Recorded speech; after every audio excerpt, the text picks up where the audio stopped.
What is going on, people? Good day, good morning, good afternoon, wherever you are. We are back with episode 3 of our podcast with at the Boxing Doc, working at the ProMet PT and Kinetic Remedy, providing athletes, moms, dads, aunts, uncles, and your weekend warriors with insight into your body and how to sort of heal yourself and get connected with yourself. Today's episode will be focused on breath work.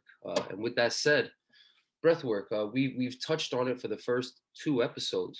What is it, and what is it that you mean when you mention breath work? Yes. So, obviously, when we take thousands of breaths, every day, and what we're seeing is a lot of people tend to hold a lot of air in, and that leads to a lot of different compensations when we're leaving air inside of us and we're having trouble getting air out. So a lot of time you'll see, people holding their breath, when they're doing their workouts, when you're doing crunches or something like that, just, bearing down a little bit extra.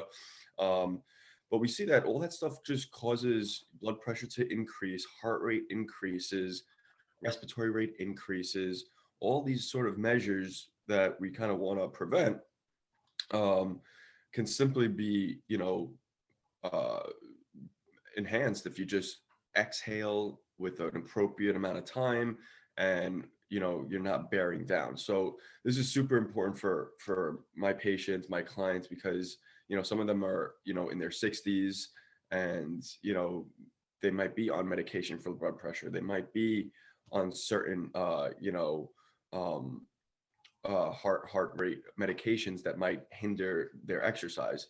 So when they're bearing down, you want to make sure that you're telling them to breathe throughout that. So I say, make sure you're exhaling as you're forcing some anything. If you're lifting something, exhale as you do so. If you got to open a door, exhale as you open the door. And just this becomes just like a habit. In the beginning it's very difficult for people to do, but every morning for myself, I get up, I make sure I breathe gently in through the nose, and I exhale out through my mouth. And I try to make my exhale 3 times longer than my inhale, just to focus on the exhale, focus on getting air out. It kind of, brings into rest and recovery. And it's just a way to kind of monitor your body. It's a way to just be aware of your body. It's definitely a way to control your heart rate, control your blood pressure, control the amount of stress on your body. Mhm. So I'll start with that as just the area that we cover there. Okay, yeah, yeah, I definitely like that to wake up in the morning and start to get connected to your breath early on. I think that's something that a lot of us really don't do. It's an automatic thing, and we just let it fly by without paying attention to it, connecting our minds and our bodies together, making it one. But you were mentioning when you're compressing. What is exactly we are compressing when we're Yeah, doing a lift? What are we pressing yeah, down when we're exhaling with the breath? absolutely. So before we go into all this, I want to just mention that there's two systems with breathing. There's your sympathetic system.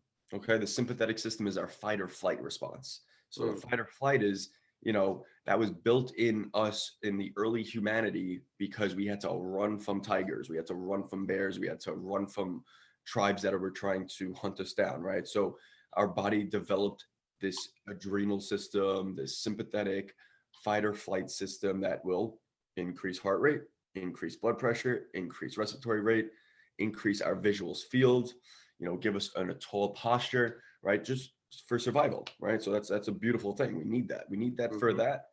We need that to survive. We also need that for sports, right? We need that for specific sports and in combat, and even in daily life. If we're crossing a street, we obviously need to be alert, right? So that comes into play beautifully. So that's one thing. The other part of it is our rest and digest system. So rest and digest works to do the complete opposite. It works to lower blood pressure, lower heart rate, lower respiratory rate, decrease blood to some of the extremities, get it to the heart, the muscles of our gut, right? Help to digest things, helps to get nutrition back into your muscles. That's why we do a lot of this breathing stuff in rehab and some of what we do, because we're trying to rest and recover, right? People are coming here to recover, and why it would be we would be doing a disservice if we're not educating on this exhale, because as you exhale, it slows down your heart rate and stimulates that rest and digest. It puts you right into that mode so that now you can recover and accept some of those changes Yeah. that occur. And that's the two worlds that we're trying to balance between. That's the parasympathetic system as well, right? So essentially, what you're saying is we can uh, we can manage our nervous system simply with just breathing properly and sort of ease our nerves, essentially, right? Absolutely. Yeah. These Okay. happen these happen automatically, but Hmm. these happen automatically, but they're also under voluntary control, which most people forget. This Yes. is part of the autonomic nervous system, which means I don't have to think about my heart beating, thank God. I don't have to think about like my blood going to my digestive tract. I don't have to say, hey, blood, go there. This happens automatically, but we can voluntarily say, I'm going to control my breath for these next 5 minutes. And now I have voluntary control over which state I'm in. Yeah, without a doubt. And I think a lot of Eastern philosophies, they have more ancient practices of the meditation and things like that, where they talk more about that. And we're sort of applying that here more in the US, I think, nowadays with meditation and yoga and things like that, which I'd like to get to later. But first, I would like to see, in terms of the breath work and exercise, is there anything in particular that happens while I'm exercising, maybe at a Yes, high rate or at a low rate? My breath work, does it do something to my muscles, to our muscles when we're yes, exercising? absolutely. So with our exhaling, right? So what do we do? Why are we exhaling on exertion, right? Why are we, if I have to open a door or if I'm doing a row, why is it important that I go? Why is it important for that reason, right? So when we incorporate our exhale, not only are we getting air out and helping with our blood pressure and helping with our heart rate and regulating all those things, Hmm. but guess what? The core muscles, your obliques, your deep core muscles, your transverse abdominis, some of these just core muscles, right? They actually are respiratory muscles. So they actually exhale. That's their function. Just like the bicep curls the arm, Hmm. your core muscles help bring the rib cage down to get air out. So, when we're doing, planks, when we're doing rows, when we're doing push-ups, when we're doing all these things, you know, why not? We're trying to train our core anyway. So why are we holding our breath, right? We want to engage, we want to further tap into our core. So by exhaling, you're now activating the core, you're getting full contraction of our core, and you're teaching your body how to really brace and keep a nice stable trunk as we move our extremities. Um, so and what are we compressing as well? So when you're exhaling and when you're blowing air out, your rib cage is coming down. It's being pulled down by your abdominal muscles, Hmm. which helps with force distribution throughout your body. If I'm nice and stable here because I fully exhaled, my ribs come down, my core is nice and tight. Now I'm going to be able to do a lunge a lot better with a lot more control because the core is doing its job and the hip is doing its job. Yeah. The hip doesn't have to now do two jobs. That's where we run into trouble. Most people do just focus, all right, I'm just going to do legs today, right? And they don't really think like, oh, I got to activate my core when I'm doing a lunge or a squat. Yeah. But when we have a good partnership between core and hip muscles, core and shoulder muscles, now they both can do what they need to do without overworking. And that's the biggest thing. We see a lot of hip tightness, a lot of shoulder tightness because they're just doing too much. They're not getting any help from their core. But Yep. the core's got to help out because this is a partnership, right? Partnership, we need to give and take from each other. And to be in a healthy relationship, right? We got to communicate with each other. We got to make sure that, they're Amen. both bringing something to the table. We can't just have shoulder doing all the work. We need them to work together. And Stabilize it. that's the Yeah. biggest thing that we're trying to drive home. Absolutely. Now, is there a difference between breathing deep and breathing shallow? Let's say if I'm not just doing shoulder work, I'm doing cardio work now. Now I'm on the treadmill, I'm running, I'm outside doing my road work, and I'm only breathing shallow here into my Yeah. chest. Sometimes I'm breathing deeply into my stomach. Is Yeah. there a difference, and is there a difference in benefit?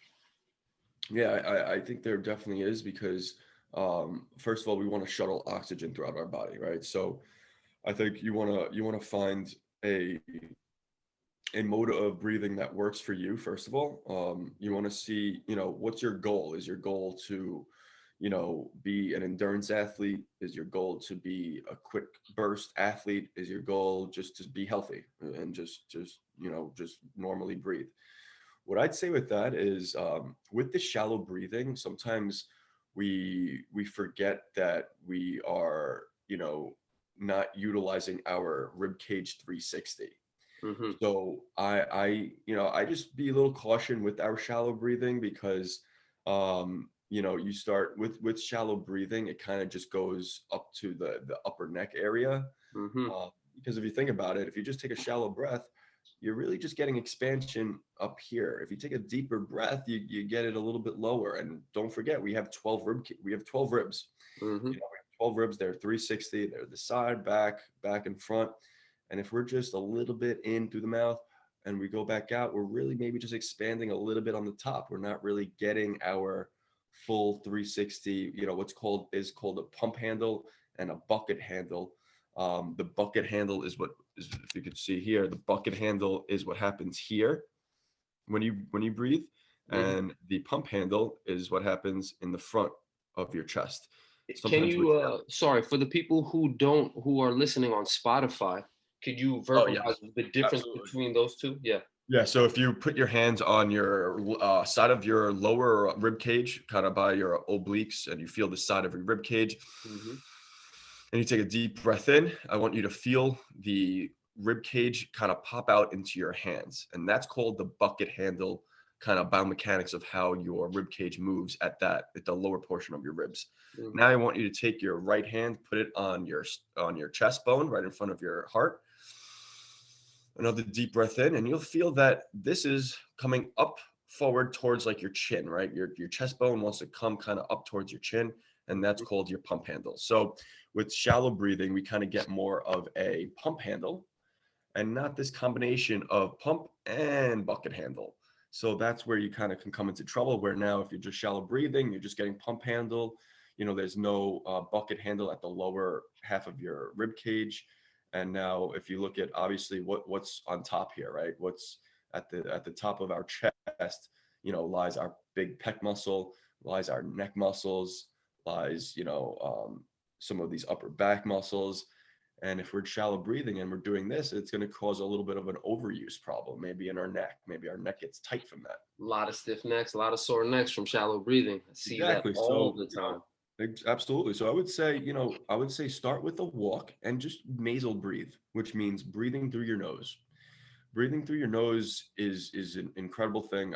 We've been reading some books at ProMed Physical Therapy on breathing because we're obviously we want to get this out. This is something that it's very simple, but Yes. there's good literature and it's been studied for this has been done since the ancient times. Breathing has been something. Why have we forgotten about this, and why it's something so simple but yet Yeah. has a profound effect on people, and people that we work with, they see the difference. They're seeing that just a simple exhale, all of a sudden they felt little core muscles that they never felt before. It's like, we're just saying, just exhale. It's nothing. There's no Special rocket science about to it. it. Yeah. So when we're doing that, we're seeing in this. There's another book called by James Nestor called Just Breathe.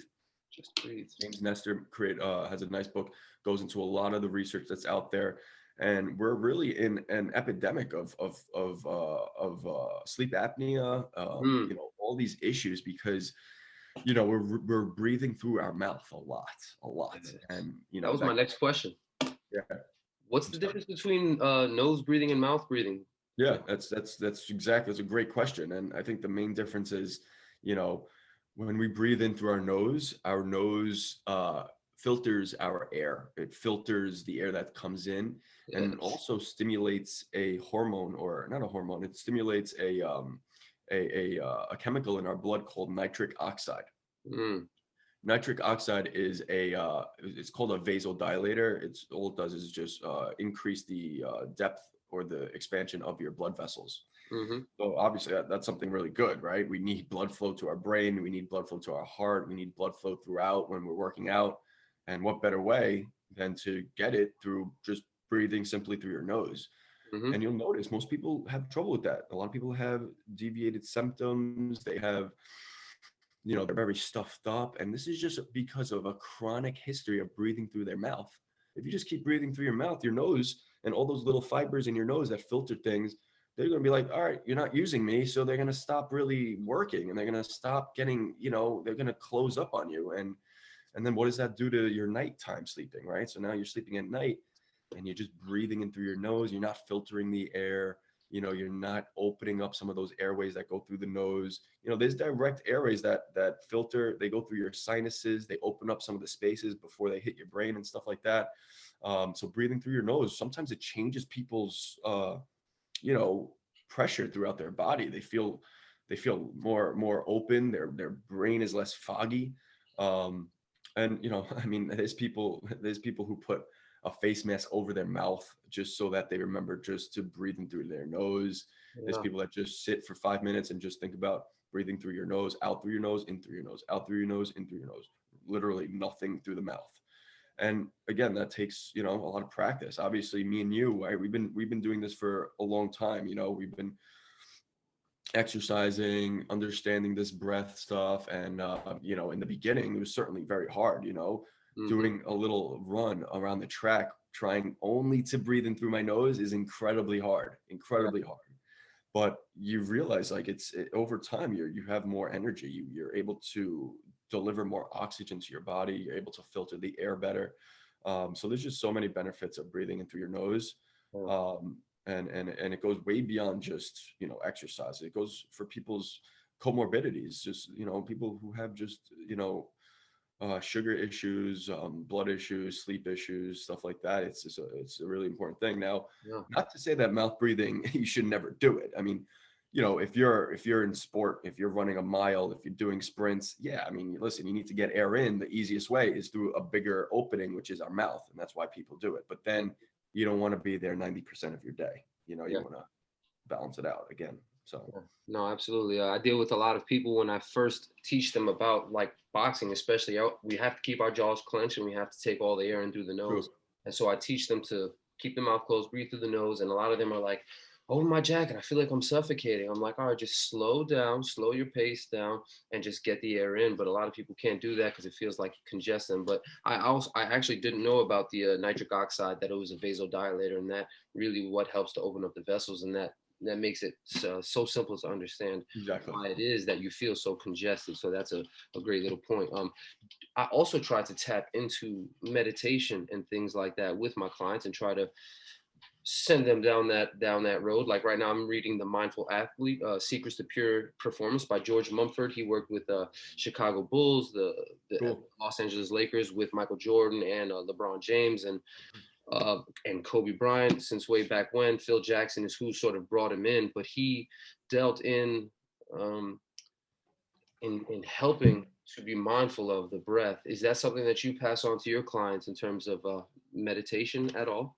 Yeah, I mean, I think with some of the exercises that we do, when you come in to see us, obviously, what's your goal, right? Are you an athlete? Are you already, in the gym 4 or 5 times a week, and then you're coming to me, right? Am I gonna do another workout with you? Probably not, right? You probably need something else, right?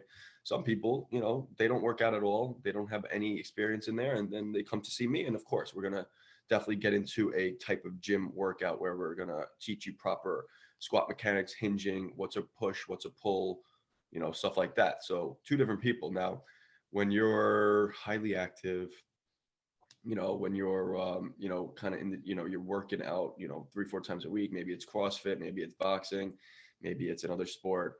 And you're just running your cart empty, on a consistent basis. Then yeah, when you come here, I choose some certain exercise that I choose is almost, I don't say it's meditation. I incorporate it into our practice as, I want you to focus on a small and a gentle, quiet inhale through your nose, so quiet, because a lot of people just go, and then their exhale is very little, so and that's the trouble right now. So that's what leads to so many issues down the road. It leads to all the stuff we just mentioned, and even beyond what we just mentioned. So in a simple exercise, I'll have them just laying down, and I'll say, okay, I want you to practice, what we'll do is, like, we'll do some pelvic tilt maybe with them, which is just kind of flattening your lower back into the table with your knees Mhm. bent. Maybe we'll do with your feet up on a box, and you're kind of in this 90-90 position, face up on a table, digging the heels down. And what are you going to do here? Okay, I'm not going to tell them, hey, you're going to meditate here for 5 minutes. I'm not going to, because some people, they're not here for that. They don't want to hear that. They just want to get better, right? So I'll just say, okay, you're gonna gently and quietly breathe in through your nose. Now exhale a little bit audible. I want to hear it. Yes, And sir. let's get it out for about, 6 to 7 seconds. And you're gonna repeat that 5 times. And now they just do that. And all of a sudden you see their core start to activate. You see, blood pressure drop down, heart rate gets down. They start closing their eyes. They do this maybe 4 rounds. And now, you see them, their posture changes, right? Instead of being up here on the table and so like, what are we doing today? What are we doing today? They kind of relax here. They get more into their core. They get deeper into their breath. And it's really interesting, after the first round, and maybe they were only getting up to like a 4 second exhale, now by their second, third round, they're like at like 6, 7, 8 seconds, and they're seeing the Mhm. difference. They're blowing out audibly. So that in itself is really meditation. I mean, you're focusing on your breath.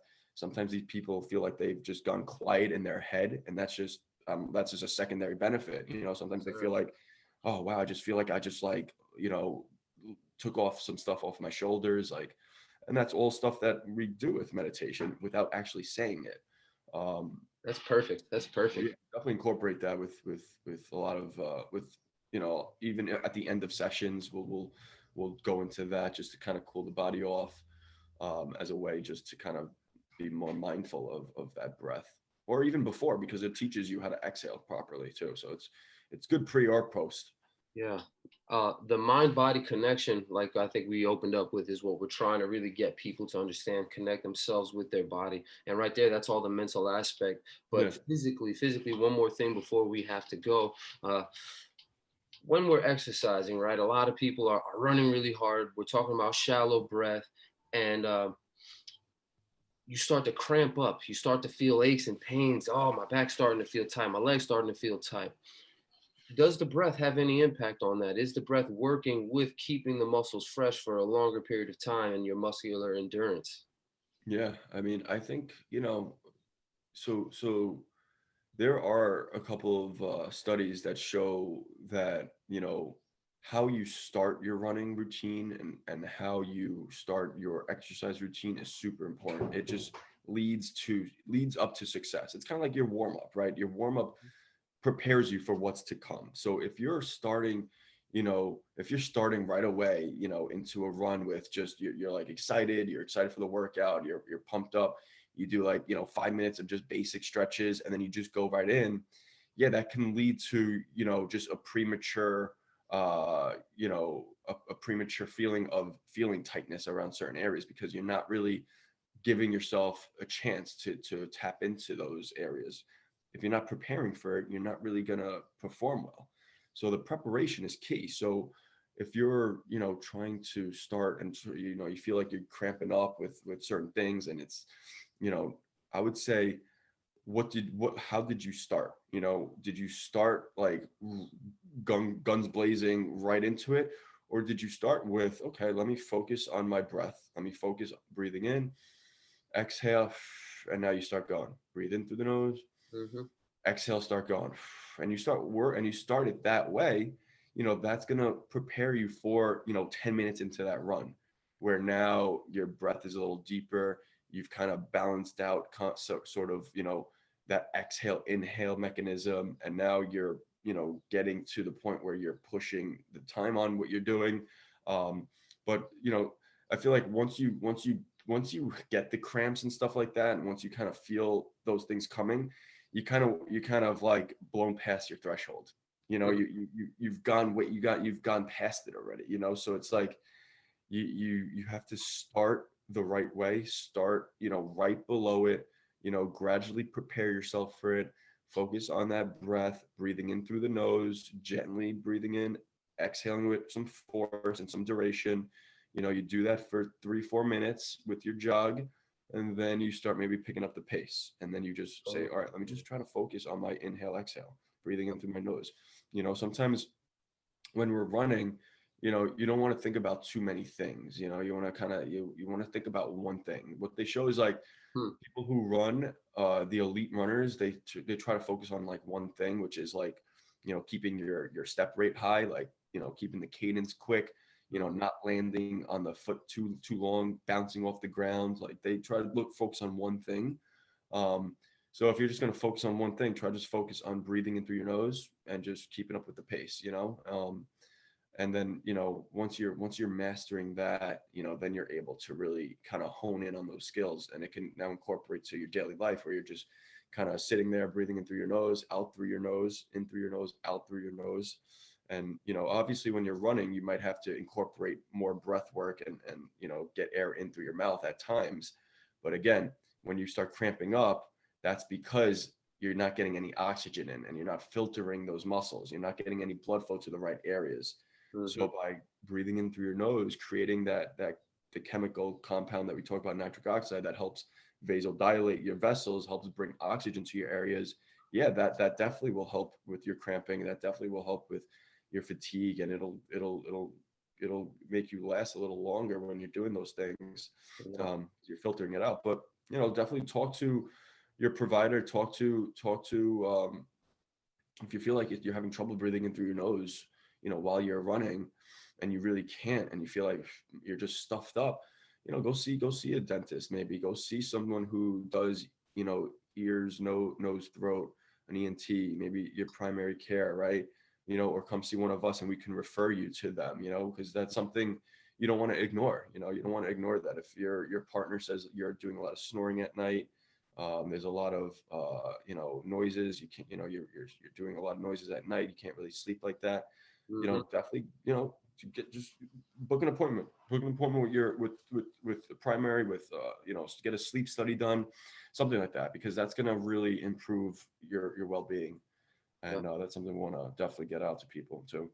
All right, beautiful. All right, man. That sounds. I think we touched on a lot of topics that I think everyone, especially our moms, dads, aunts, and uncles, that they would be able to hear and sort of apply into their exercise routine and just their daily lives to help improve them, make them feel good and healthy.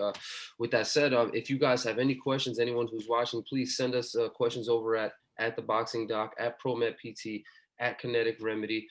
Share with your friends, share with your family, and yeah, let's help it build this together, because I think we could all help one another to feel good, feel healthy. Do you have anything else to add? No, just as a act to pay it forward, just please share this with a friend, share this with a family member, and just keep the word going. But again, make sure that everyone is you're not going to learn by just listening. You learn by doing, and by performing and action. So make an act to just practice the simpleness of just a small inhale, nice and quiet, and a long exhale, and do that a few times a day just to start getting into that habit. And you'll see the difference of how your core is activated, how your muscles are working, the tension release in the neck. All those things will start to come, not in the and really almost immediate. You'll start feeling that if you do I mean, the first 5 minutes you'll see the decrease. Sure. But again, if you want to make it a habit, it's got to take more than a day. It's going to take a lot of action, a lot of doing. A lot of reps. Thank you guys, obviously, for tuning in, and just share this with someone, and give us a like and a share. Thank you guys for watching. Absolutely. We're on YouTube and we're on Spotify, so go over there and check it out, people. Everyone, have a great day. Thank you. Thank you. Later, Anthony. Hey.